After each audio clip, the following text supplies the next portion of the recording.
so much for having me. I'm really excited to be here and to meet all of you. Some of you I recognize from other calls, but so I'm Jena Bailey. Just to clear up the pronunciation, it doesn't really match the spelling, but that's who I am. And the question of, what do you do and where are you from has always sort of been a tricky one. But today you're going to get a slightly long answer. The short answer is that I'm living in Philadelphia, moved here in August, and I invest in businesses who want to scale and exit, or who are looking to grow. So I'm really happy that I have that as my as what I do, because in the past it's always been a little bit convoluted. I'm actually lucky. I'm sitting here in this office/guest room. My daughter moved here in October during the COVID, and it's been just such a treat to have her around. She's 25 now. She's very interested in learning how to do this. So that's sort of the next goal for us, is to get her to an event and get her in the group, because it's exciting. She is now starting to see that all the things she wants to do in the world, such as conservation and working with animals, different things like that, she can make a lot more of an impact if she is engaged at a different level. So I'm excited for that. She's actually got a job this week and is working on something else, but at some point we'll see her join the ranks. So as for my background, I come from Oregon. I grew up in Ashland. It's a small town. It was about 30,000 when I lived there. I think it's probably bigger now. It's about 14 miles from the California border. It's beautiful. It's a lot of culture. It's a couple hours from the Oregon coast, and a lot of culture there. Shakespeare, art, a lot of, it's a college town, and it has basically California weather. So it was very attractive to California retirees to come there, which is important to my story. It's a future point. But I left town after graduating from high school. I moved to the Seattle area to meet with some extended family that I didn't really know very well. I got married, and my oldest son, Mason, was born about 9 months and 15 minutes later. So by 21, I had been divorced. I was back in Ashland. I was starting college. All my friends were graduating by that time. But I was running up debt and working my way through. And for fun, I walked construction sites and looked at properties that were being developed, and wondered if I'd ever be able to afford to buy a house in the town where I grew up. Ashland property values were growing at about 20% a year at that point.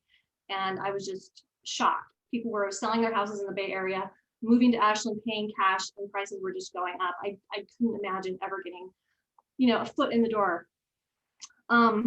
So fast forward another, almost a decade, I remarried, and I was still walking construction sites and looking at houses. And I came across one that was for sale for $85,000. So this was 1995-ish. And that was much less than anything else I'd seen in town. So there were people working on it, people on ladders, taking out windows, scraping paint. And there was one guy looked like he was in charge. So I just walked up and introduced myself. His name was Joe.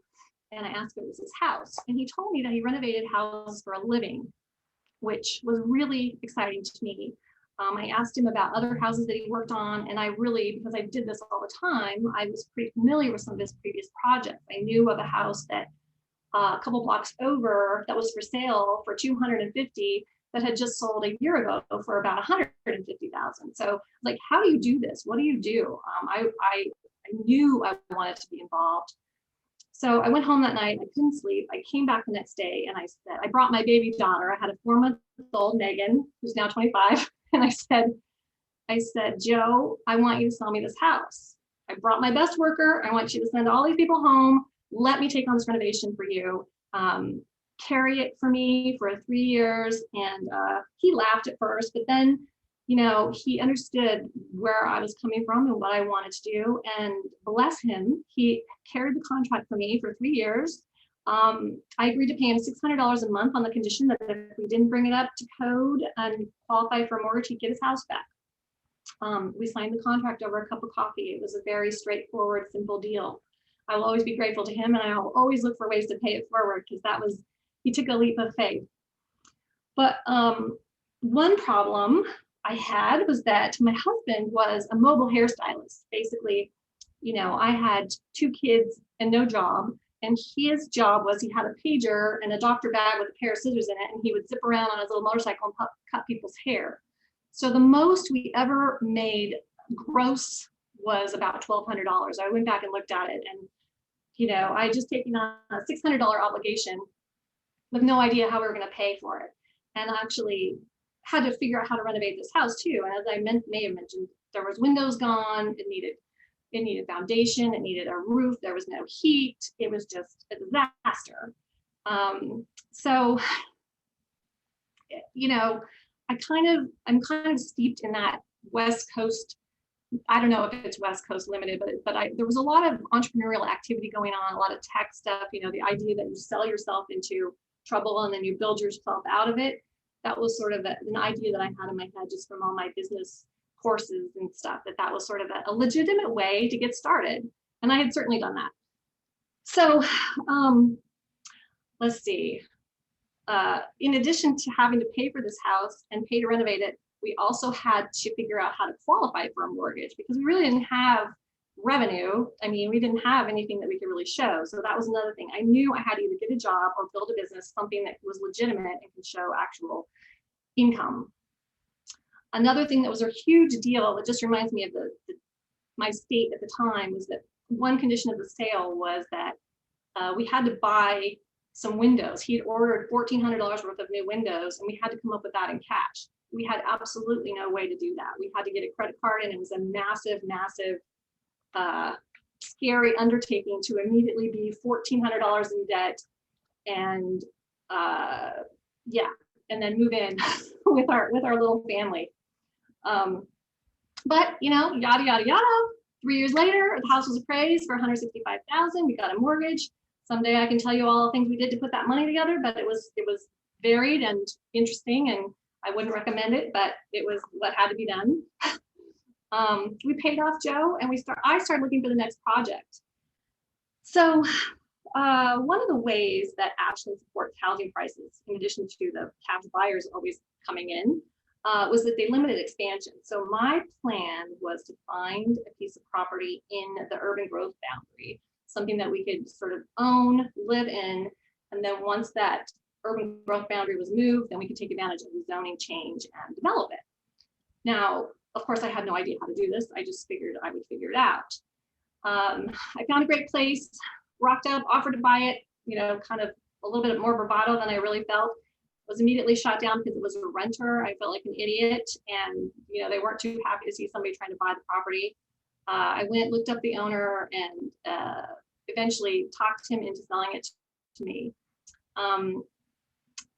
Another really lucky thing that happened was a few years, maybe 3 years later, someone knocked on the door and offered to buy it from me. And I, at the time, was thinking, no way, this is a gem. I'm not selling it to anyone. And he made me an offer that he actually didn't make an offer. I just kept saying, no, I'm not selling it. He said, well, what are you going to do with it? Because I clearly wasn't renovating it. My plan was to knock it down and build stuff. And he said something to me that I now use when I'm talking to other people. He said, if you were going to sell it, what would the number have to be? And sort of full of myself, I just said, I need $1 million before I would sell this thing. And he paused for a moment and said, how about 750? And because I really I owed like less than $150,000 on this property, I, in a flash, did the math and realized what that number would mean, and I shook his hand and sold the farm. So over the next 30 days, paid off student loans, car loans, business loans, bought a $500,000 home for cash. And that completely changed perspective on a lot of things. For one thing, I was pumped and ready for the next big financial push. My husband, because there was no financial pressure, he did not feel the same kind of financial push. He thought this would be a good time to take up, day drinking and coast a little bit. We had built a business around him that pretty much ran itself. So we parted ways. We're still actually, it was probably the most amicable divorce on record. He still reaches out to me for business suggestions and advice, and we went our separate ways. So for the next 5 years for 5 years or so, I went back to being a single mom. I did all kinds of different jobs. I promise this is relevant. I worked in an e-commerce company. I started a construction company. I got my contractor's license. I bought properties to renovate. I also had an environmental job, a job in an environmental laboratory. I did website copy for them, research, asbestos analysis, and collected water samples, schools, municipal buildings, places like that. That's where I got some of my first consulting clients. It's also where I met my husband. He's a proper scientist, and he's the best. So let's see. Over the next few years, my daughter was my youngest, and she was graduating from high school. We decided we wanted to live someplace else, and we spent a few years in Iowa. I got my MBA from Iowa State. Then we moved to Virginia, where we both took jobs working for Merck Pharmaceutical. And as I said, Stuart is a proper scientist. He works in actually doing sciencey stuff, process development, things like that. And I worked in the Gardasil franchise, which was doing a big expansion, building a new facility. I liked a lot of things about working for them. It was meaningful. It was a big project. It felt like it was really useful. But it became really clear within about the first 90 days that I was not suited to work for a big corporation like that. There was just too much hierarchy in the decision-making process. It was very inefficient. There was tons of redundancy. That's all probably really legit for a pharmaceutical company. But for me, temperamental-wise, I just realized that this was going to be my last job. I wasn't going to work for anybody. #unemployable became my sort of self brand, because I just knew it wasn't going to be for me. 30 hours of meetings in a week is not an effective way to live your life or run a company, as far as I'm concerned. So that is basically where I was when I came across this group, where I knew I could start or run a business, but I wasn't really inspired to work in any particular industry. So it all came together with me and connected the dots that you could actually buy a business with sweat equity. And the idea that businesses are sort of a lot like a home, when it no longer meets the needs of the current owner or a resident of the house, you don't just burn the house down. You find, someone else takes it over, makes improvements, and then passes it along. And that model of how a business can be passed along or grown through different owners really resonated for me. So of course, before I took the course, I watched everything and read everything. I signed up for all the events. I mean, everything. And then I went to an event in Boston in 2019. That's where I met Lana, who had done a big solar deal. And basically during the event, between sessions, she was on the phone working another deal. She was just impressive. I was drawn to her immediately. And of course, Susanna, if you've ever met her, she was working the room like a lobbyist. She's warm and full of energy, and just a highly polished, beautiful person who clearly was going to get stuff done. So we all made a connection and felt there would be a way to work together. We just needed a vehicle to do it. So I went home, followed all the guidelines. First day, back at your desk, do the things, send the letters, set up a web page, updated my LinkedIn, same story as everyone, I think. And basically ran through the steps. It's like you solve these problems, how do you get leads? Okay, now I've got leads. How do I talk to these people? It's each step of the process was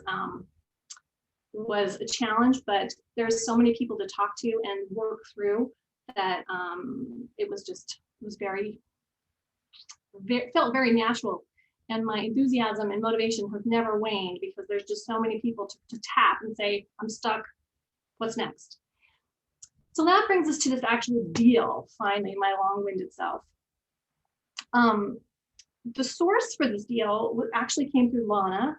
She had been talking to this business owner who was previously looking for private equity investment. She'd been turned down several times, including by Lana and her other partners.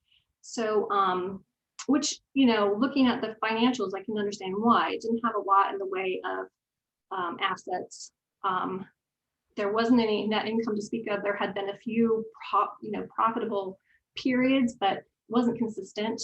There was a lot of positive things we saw there. She was a highly motivated business owner. She had great revenue. She had revenue around $5 million in 2019.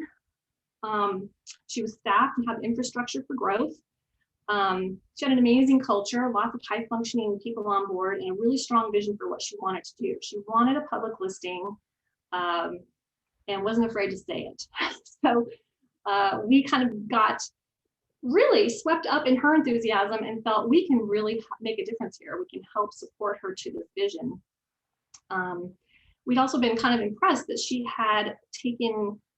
taken quick, decisive action to sort of pivot her offering for Corona, because this was last summer. So in July of 2020, it's a massage company, so it's a high touch industry, and there was a lot of legislation and regulation and some things that weren't regulated, but were still smart to sort of limit our contact with people. So she'd done a good job of sort of improving that and making her staff feel safe as well as her clientele. The obvious issues with the business were the coronavirus situation.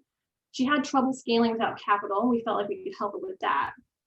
One sort of hidden issue was she had very much a tunnel vision on revenue, and that's probably why she was so great at bringing money in the door, but she didn't have any focus on cash flow.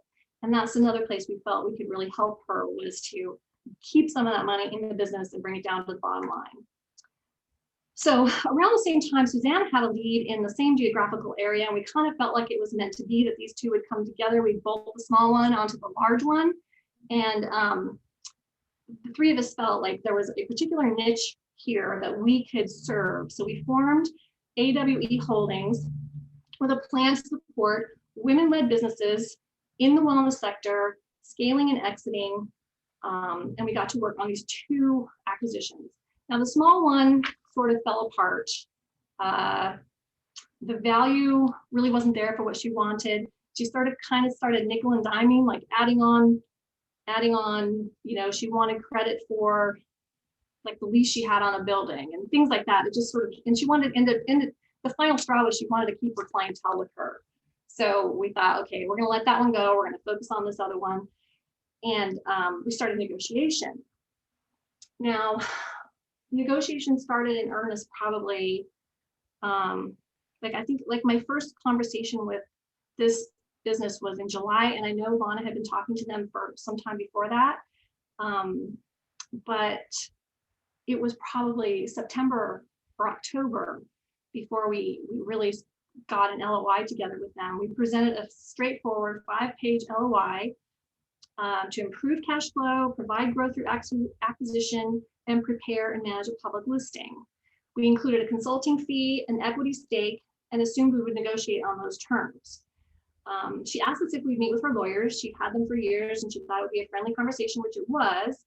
But after that meeting, they came back to us with a 25-page document and loads of clauses about who could sue who, and a long list of deliverables. So we, so she also asked us for references at this point, which was weird since we've been talking for so long. It started to feel like a different kind of conversation. We had done a ton of due diligence and we provided analysis. We were having regular weekly meetings, but it was really taking too long to get an agreement signed. So we agreed, the three of us, Lana, Suzanne, and I, that we would stop the back and forth, pause, and decide if we even really wanted to do this deal, or maybe we should just move on. We let the owner know that we were going to pause the negotiation because we only wanted to do deals that were a true triple win, and that this was beginning to feel like a sort of a drawn out tug of war kind of thing. She responded immediately, reaching out to each of us individually, asking for what were the sticking points, apologizing for her lawyers and how much she appreciated, sort of the energy that we brought to her vision, and sort of wooed us back, which was kind of a nice position to be back in, because a lot of times it feels like you're pushing, and that's not a really good feeling. So we came back with specific things we wanted. We wanted, if she negotiated with us, we wanted her to take those terms and basically advocate with her lawyers. We never again wanted to answer to her lawyers, her bankers, her board, or anything like that. She completely agreed with that. We also didn't want to be tied to specific deliverables. We needed to have the leeway to sort of address issues as we found them. So, you know, we figured once we were partners, we could see the full picture, and we didn't want to be stuck, you know, checking off a list that we'd agreed to. So she thought that was reasonable. We also thought it was important that that the agreement state that this would be a collaboration in good faith and not a fee for service kind of situation. We wanted arbitration to be the preferred method of conflict resolution. And, you know, it doesn't really limit her ability to sue anybody, but it felt better as a starting point that we agreed that we were going to all work together. In the end, we took a tiny stake. We dropped off a lot of the things we had intended to do, but we took a tiny stake in exchange for advisory support and board representation. She wanted one of us to sit on the board to sort of engage, which was useful for us too. We wanted that visibility. We included a 30-day unwind and agreed on a 90-day buyout option and price, because we weren't, at this point, we weren't really convinced that we were going to be able to work together. We thought that we could, but we wanted that out. And of course, we included all the key clauses. Since the goal is a public listing, our plan is to acquire businesses that can be rolled into this company and gain additional equity in exchange for those transfers. So at the time we're ready for public listing, we should have a 30% stake in the company. So that's our target. As for financing, this was a zero cash transaction. She valued our initial stake at about $400,000. We, based on our EBITDA calculations, we valued it far less than that. One issue that kind of held up the process was that she had established price per share at different periods along her progress, because she had sold shares to small groups of investors, several little equity purchases, and she didn't want to acknowledge our valuation because that would result in documenting a much reduced price per share, and her investors would sort of be concerned. Her group of, she calls them friendlies, the other people who are invested cumulatively only have they have less than 5% of the total shares. So we didn't feel it would be too difficult to buy them out at a future point, or let them, you know, roll with the exit later. We came up with a solution that I think this was actually Lana's brilliant suggestion, that we just establish a percentage of the company shares without naming a price per share, and that solved the problem. She just transferred a total of 5% to our holding company without naming a price per share. We did agree on a price for the buyout if it were to happen, and we're still within the 90-day period, which seems strange because I feel like I've been working with her for a year, and we've actually only been in this acquisition for about 2 months. So.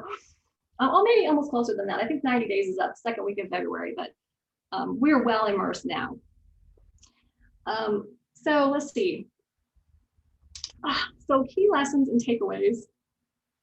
So number one for me is really to always take a fee. Susanna says it well. She goes, if they don't pay me, they're not getting me.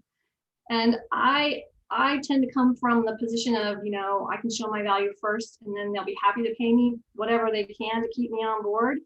But I have to sort of shift that thinking because, you know, any hour that I'm working, I'm taking away from leads and the pipeline and managing other people who are interested in, and actually that I can be of service to, that I can help. So channeling my energy is important. And as a group, we've sort of agreed that we're not taking any more acquisitions that don't come with some sort of a drawdown. It's funny because I also believe people are much more willing to take your advice when they are paying for it. For instance, once we secured this deal and we looked at the books in depth, we saw that she had spent over $7 grand on legal fees just to get this deal across the line. Now, they didn't do anything useful or helpful. They slowed the process, and we didn't end up using their document. So that was money that could have been in our pocket because we were the ones actually adding value and helping this business get up on its feet. So we probably could have held the line on a fee. The other thing we could have done was step back sooner. I'm really conscious now of never becoming a motivated buyer.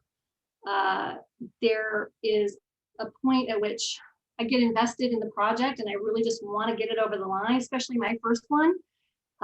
So we had worked for several months. We were having weekly meetings. We were meeting with our board. We were doing analysis. We were looking at acquisition targets, and we hadn't even have an agreement in place.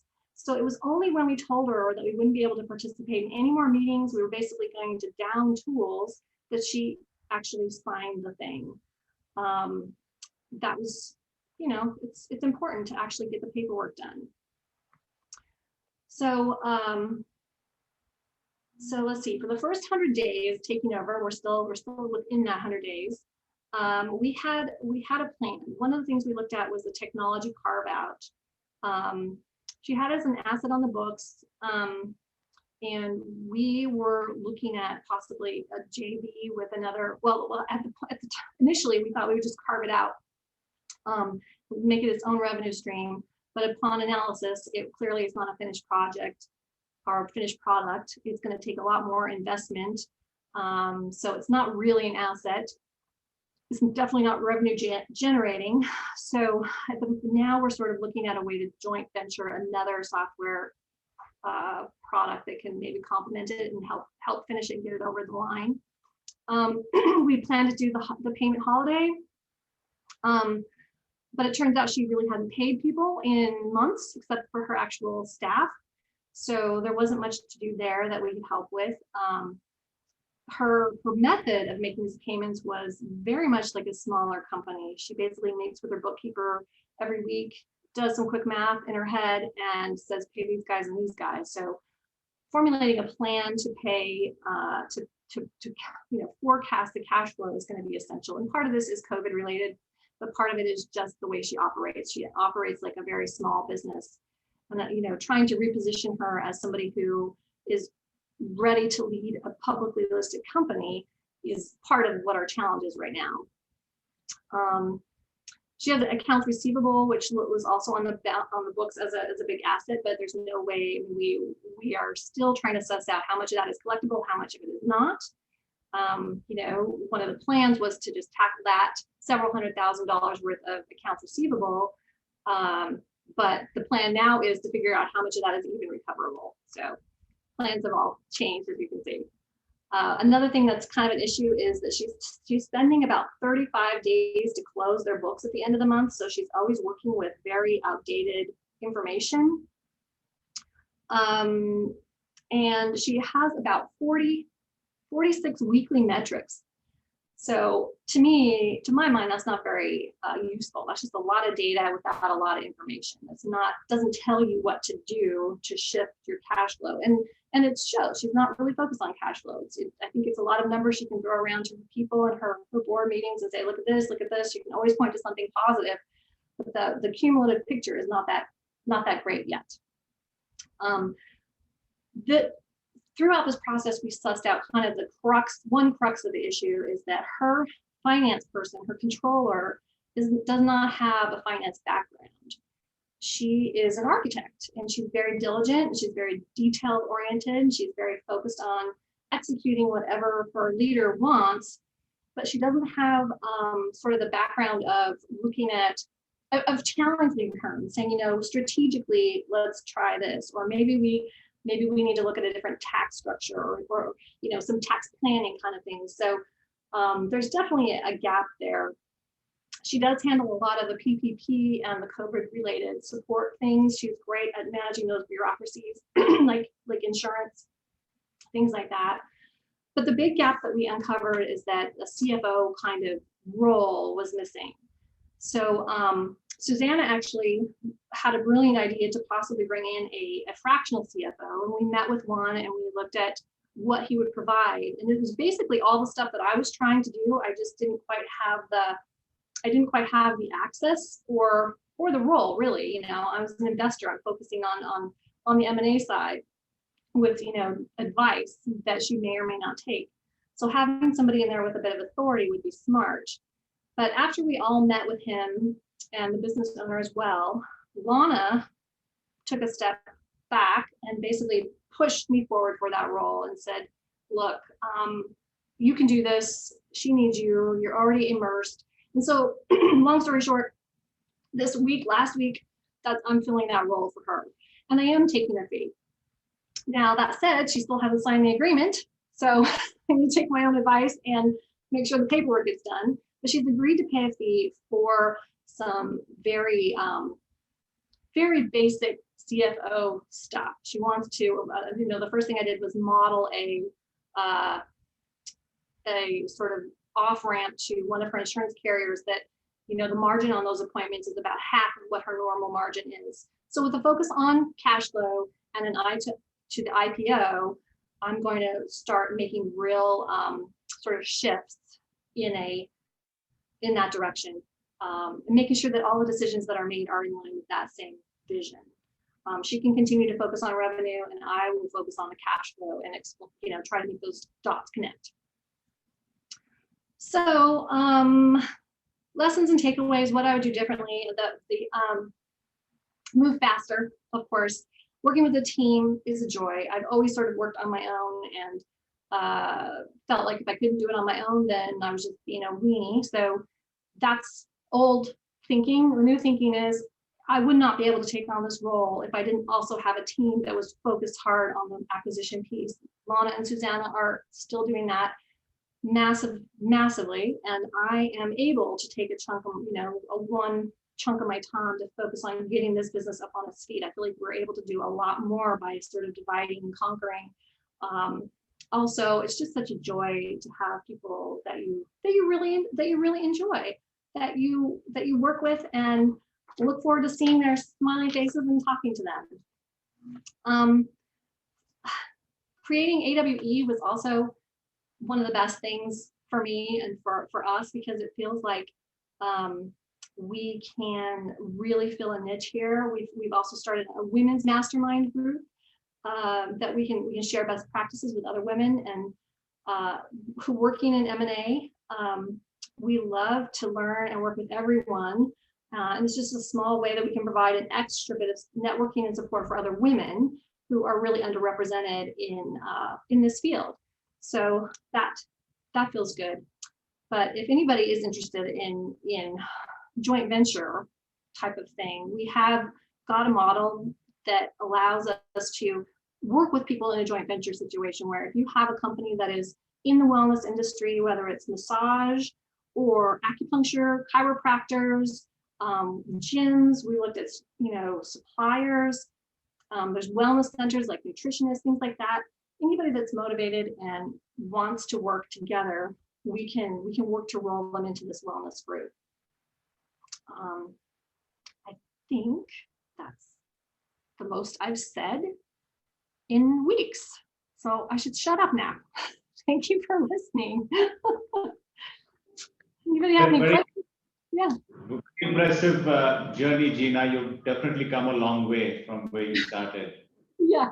It feels like it. It does. And it feels like I'm in the right place, that I will do this as long as I'm able to talk to people and work. I feel like I really am in the right place, and I couldn't be happier. So great. So questions for Jena, feel free to type it in the chat or unmute yourself and directly ask her. Ali's asking, amazing work, Jena. Impressive work so far. Good to see you and Lana working together. oh, thank you. Thank you. Diana is, hi Jena, great story. Thank you for sharing your journey. Thank you. Thanks for listening. It's always fun to hear other people. I have a question, Jena. When you were talking with the lawyers, any particular clauses that they had issues with in our Have a Club agreement that you put forward? It was funny because they sent back a document that didn't have anything the same except for our names. Everything else was just stricken.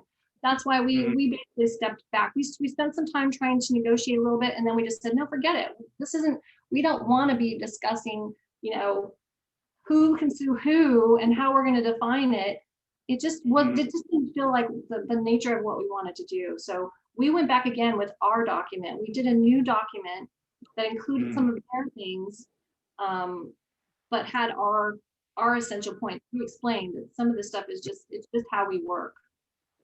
Right. And do you think the lawyers were just trying to protect their client in the event that you didn't deliver what you said you would and you had the shares? Was that like the main issue at play? Yeah, absolutely. And I think that's their job. You know, I think that their job is to protect their client.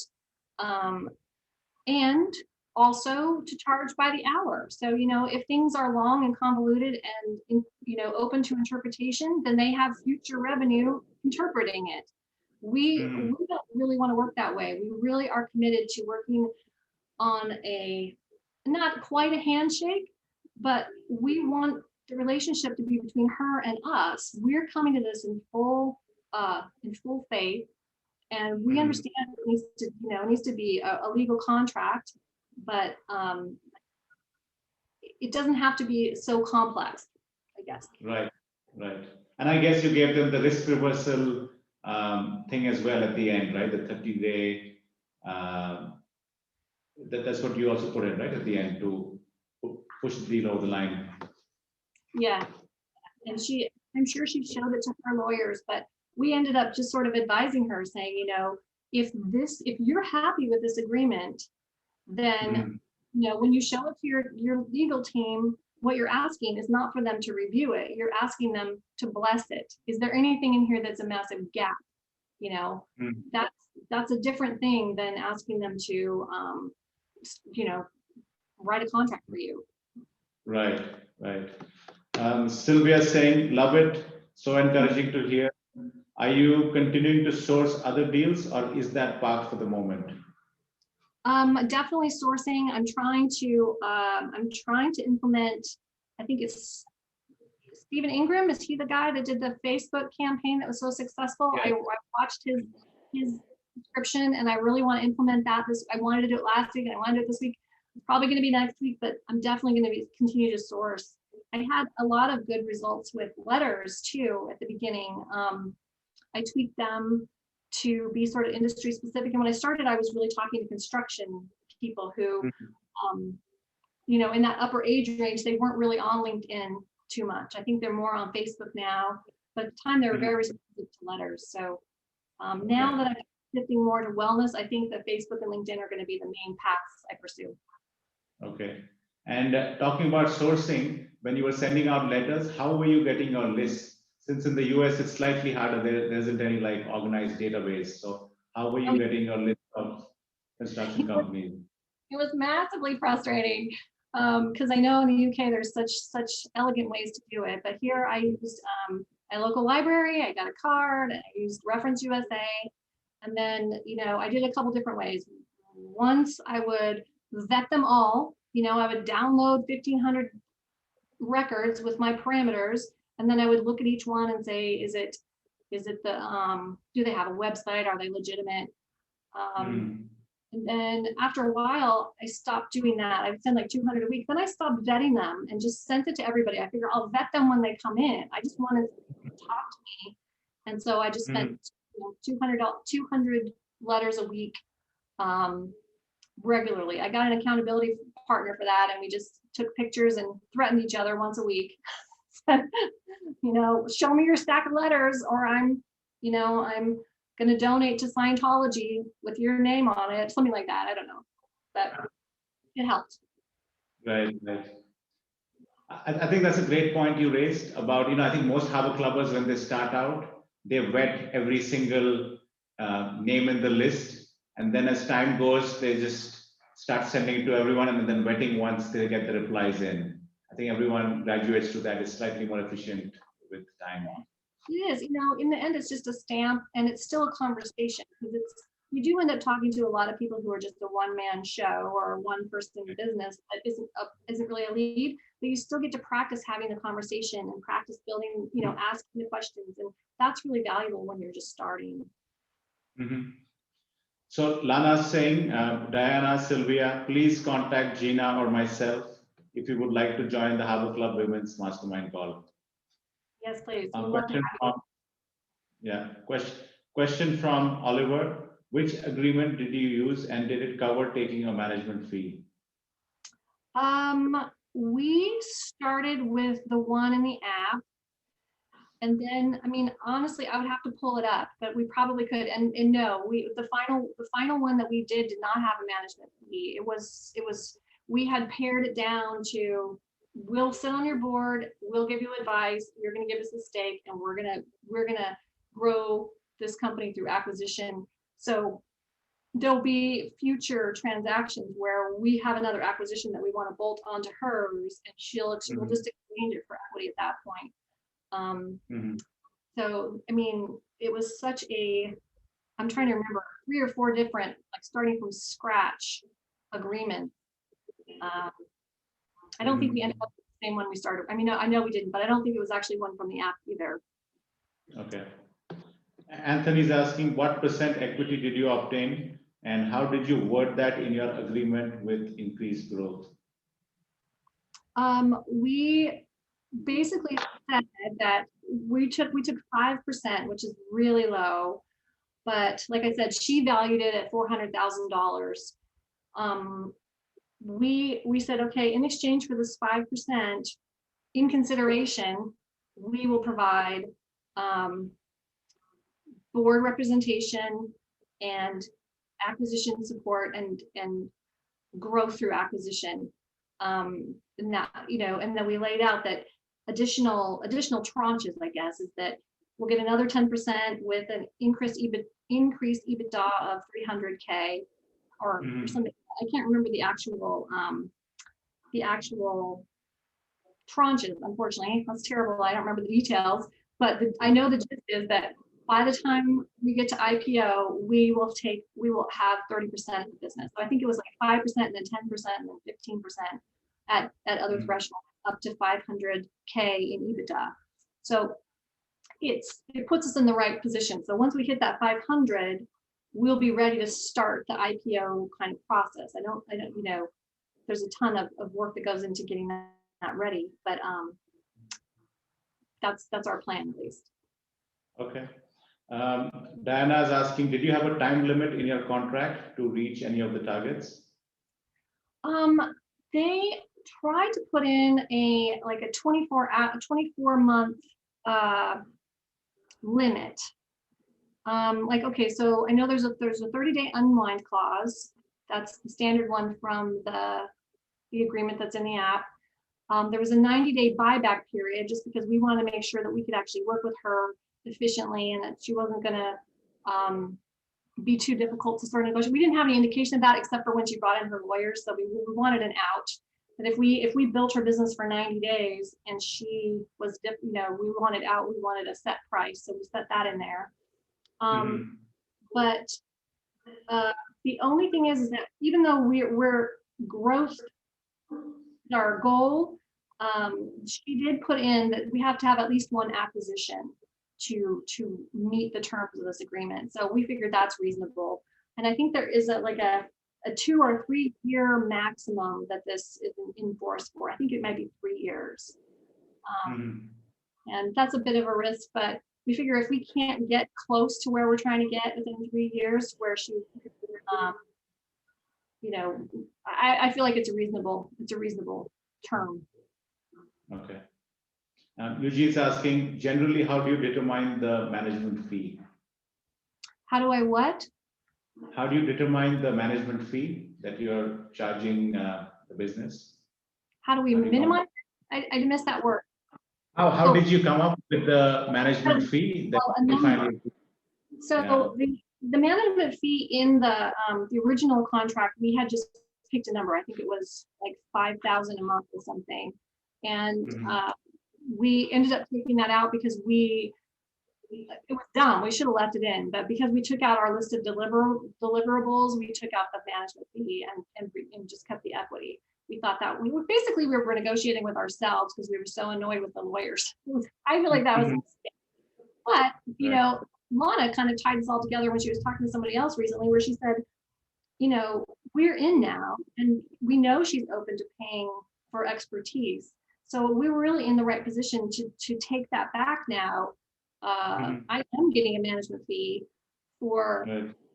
the same work that we were going to do before. So it's basically we tied it, the fractional CFO, I think in talking it through with the owner, I said, when you go to hire a CFO, it's going to be about 200,000 a year. So if you figure I'm going to do about 1 week a month as that role, that's about 4,000 or 5,000 a month. So anyway, we just sort of did the math that way, and that's what she's agreed to in theory. And like I said, I have not pushed the paperwork. Now that should be my first thing right now, right? She clearly likes to drag her feet on that. Mhm. And sounds like you're working very closely with the owner. So how's it been and how are you managing that relationship?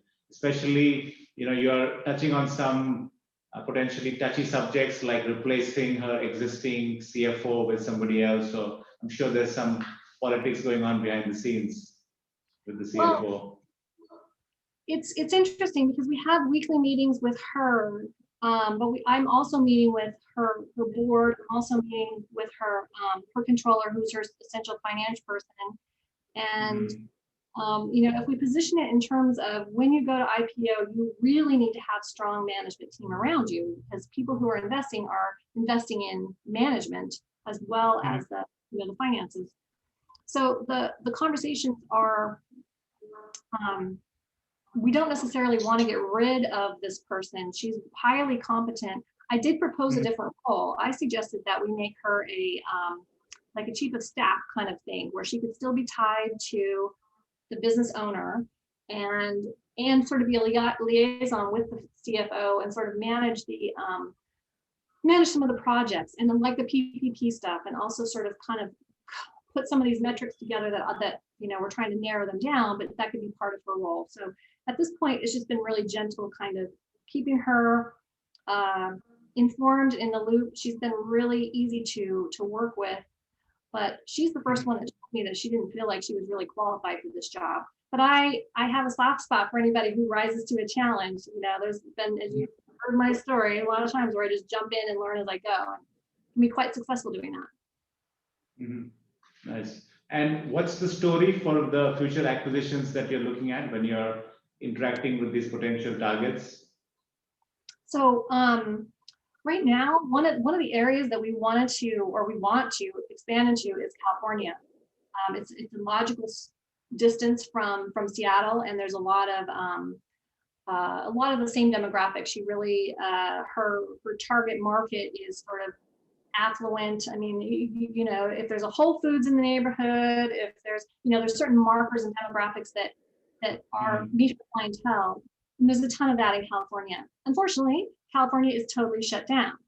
So there's a tiny window for businesses that are shut down due to COVID, but are still have something going for them. Either they've got an active clientele, or they've got, we've got one business where they're continuing to pay their membership fee because they're so attached to I think it's a gym that that they want to. It's just a membership fee. They're continuing to pay it even though they can't go there. So we have a handful of targets that we think we might be able to piece some things together. And of course, we're looking in other areas too.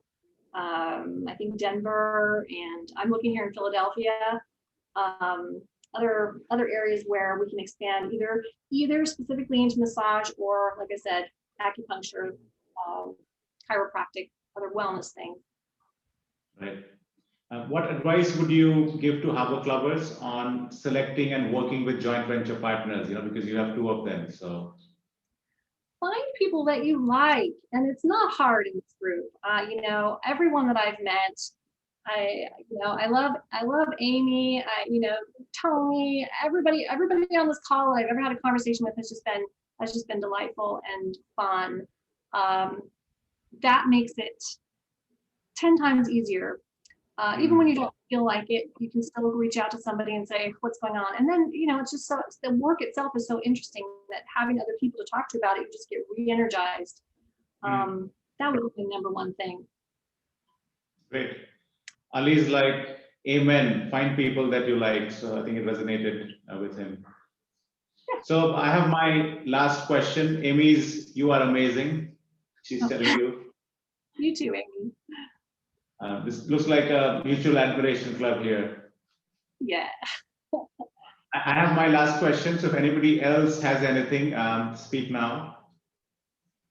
So what advice would you give to Harbor Clubbers based on your experience so far? I say don't get bogged down in something that's not working, because it's just like everything else in life. You can focus really hard on something and try to make it happen, or you can let that go and focus on the things that are coming to you, because there are a lot of people who want our help. And Lana actually gave another great example. I mean, talk to Lana, that would be my top advice. Sorry, Lana, you're gonna be inundated. But if you just build a relationship with business owners, there comes a point where they say to you, what's the next step? And that's such a more powerful and more satisfying position to be in than kind of pitching. And that's sort of where I came from. But I got to craft a pitch, and I've got to work what's my plan of action here, and to just sort of step back and really listen and just build rapport. It's tough for me. I want a task list, I want a checklist, I want to work it. So to shift back into that, just listening and build the relationship to the point where they say, okay, tell me what to do. Now you're golden. You really will have somebody who is eager to implement what you're suggesting, and it's really the way to be successful, I think. Great. Well, thank you so much for talking to us about your journey. Wish you all the very best, and maybe we'll have you back in 6-12 months. Get an update on all your acquisitions. Yeah, for sure. All right. Absolutely. Thank you so much for having me. It was great to see everyone. We'll see you around. Reach out anytime. And where's the best place to reach out to you if people want to get in touch? You can reach me at Jena, Jena, at AWE-Holdings. That's my email. All right, Jena. Okay. Have a good one. Bye-bye. Tony. Bye, everybody.